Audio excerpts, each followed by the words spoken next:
Okay, I recognize the other gentleman from Utah.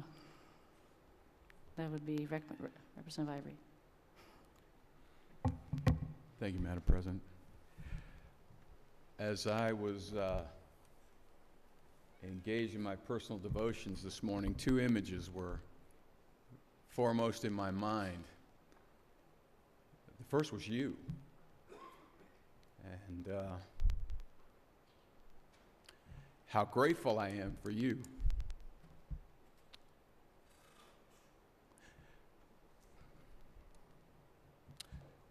Last Saturday, my daughter announced we have our first grandbaby on the way. Many of you are already there. That's old news for you. For me, it's very exciting. And how grateful I am for good men and women like you and others like you who stand at a line that must be defended. The second image that was powerfully in my mind this morning as I was in my contemplation was standing on the Lexington Green a month ago. And on the Lexington Green, there's a house just at the end of the green that belongs to John Harrington. And on April 19, 1775, John Harrington was one of 77 men who stood on a line. And they said, at this line, we will govern ourselves. At this line, we will stand that our children may govern themselves. And they had 700 British troops marching toward them, well-trained, well-disciplined, well-funded, well-equipped, well-uniformed, and ragtag 77 men stood on a line and said, here we will make our stand. John Harrington was one of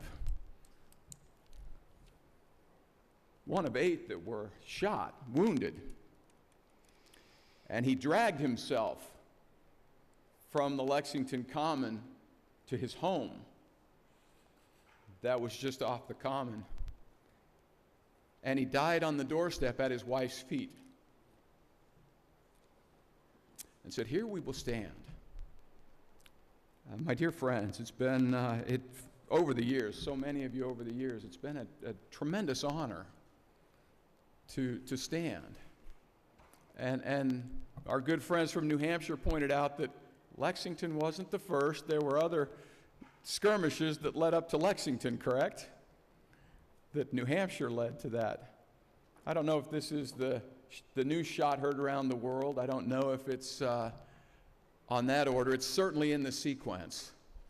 But how fortunate for us that we don't have to come out of our home and pick up the musket and stand on a line. Because of what they did and what they sacrificed, they gave us a constitutional tool, a constitutional weapon, if you will, to create a restoration without putting our life.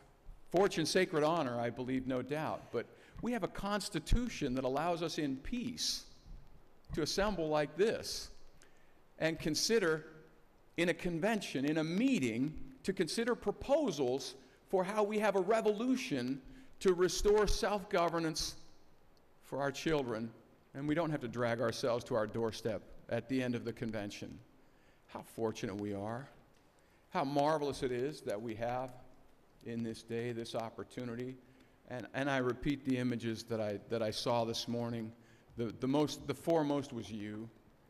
On behalf of my children, my grandchildren, who are, every dollar that is borrowed is a tax to them without representation.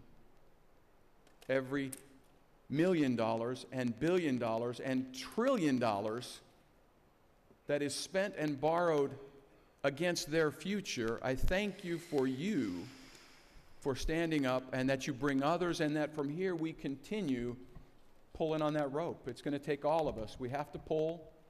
We don't necessarily have to pull hard, but we have to pull always, and we have to pull together. So thank you very much for you, and there is more work ahead, but let's make this move forward, and bless you. Thank you very much.